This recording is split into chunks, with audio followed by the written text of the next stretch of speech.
조국 법무부 장관 후보자를 모욕죄로 고소를 하면서 저희 필자들의 입장을 말씀드리겠습니다.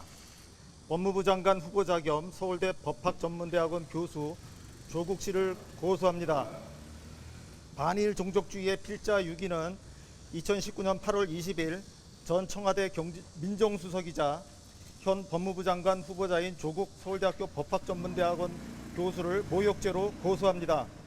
조국 교수는 지난 8월 5일 자신의 페이스북을 통해 우리 6인의 연구자들이 출간한 반일 종족주의라는 책이 민주공화국 대한민국의 정통성과 헌법 정신을 부정하고 일본 정부의 주장을 앵무새처럼 반복한 구역질나는 책이라고 비난하였습니다. 또한 우리 저자 6인을 부역, 매국, 친일파라고 매도하였습니다. 조국 씨는 평생 경제사학자로서 연구실을 지켜온 사람들을 부역, 매국, 친일파라고 매도하였습니다. 이 6인의 필자는 모두 해방 후에 태어나 학문의 길에 들어선 연구자이며 그중 일본에 유학한 사람도 있지만 일본을 위해서 대한민국에 해가 되는 일을 한 사람은 단 한 명도 없습니다. 그런데도 그는 부당하게 부역, 매국, 친일파라 하여 모욕했습니다.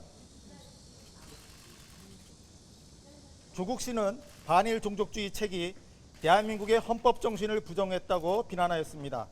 하지만 대한민국의 헌법 정신이 무엇인지 그리고 이 책의 어디에서 그를 부정했는지 한마디도 언급하지 않았습니다. 대표 저자인 이영훈 교수의 저작과 강의는 일관되게 이 나라 대한민국이 이승만 건국 대통령이 밝힌 대로 개인의 근본적 자유에 기초해 민주공화국으로 건립되었음을 강조해 왔습니다. 반일 종족주의도 바로 그 점을 강조하고 있습니다. 또 조국 씨가 이 책이 일본 정부의 주장을 앵무새처럼 반복했다고 주장하였지만 책의 어느 부분이 그렇다고 하는 것인지 전혀 알 수 없습니다. 우리는 일본 정부의 견해와 상관없이 독자적인 사료 조사와 분석에 입각해 자신들의 논지를 펼쳤을 뿐입니다.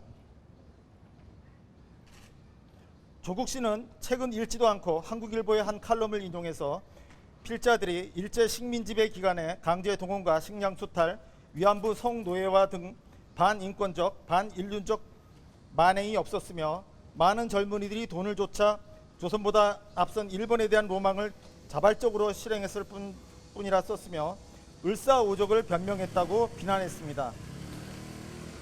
그러나 반일 종족주의 책자 어디에도 일제 식민지배 기간에 반인권적, 반인륜적 만행이 없었다는 변호는 없습니다. 이 책에 대한 그의 다른 언급도 다 이런 식으로 근거 없는 비방일 뿐입니다. 이 책 반일 종족주의는 기존 한국인의 일반적 통념과는 다른 새로운 주장을 담았으나 이는 수십 년에 걸친 필자들의 연구 인생의 결과를 담은 것으로 진지한 학술적 논의와 비평의 대상이 되어야 함이 마땅합니다.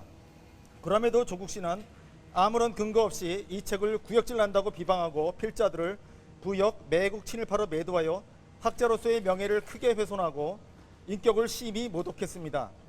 이는 학문과 사상의 자유에 대한 중대한 침해로서 그의 이런 행위야말로 대한민국의 헌법 정신을 부정한 것이라 하지 않을 수 없습니다. 일반인이 이런 비방을 한 경우에도 그에 대한 법적 책임을 져야 하겠지만 하물며 서울대학교 법학전문대학원의 교수일 뿐 아니라 바로 얼마 전까지 청와대 민정수석이었고 현재는 법무부 장관 후보로 지명된 이가 이런 행위를 한 데 대해서는 더욱 엄중한 법적 책임을 져야 할 것이기에 공동저자 6인은 조국 후보자를 모욕죄로 고소합니다. 2019년 8월 20일 반일 종족주의 필자 이영훈, 김낙년, 김용삼, 주익종, 정한기, 이의연 이상입니다.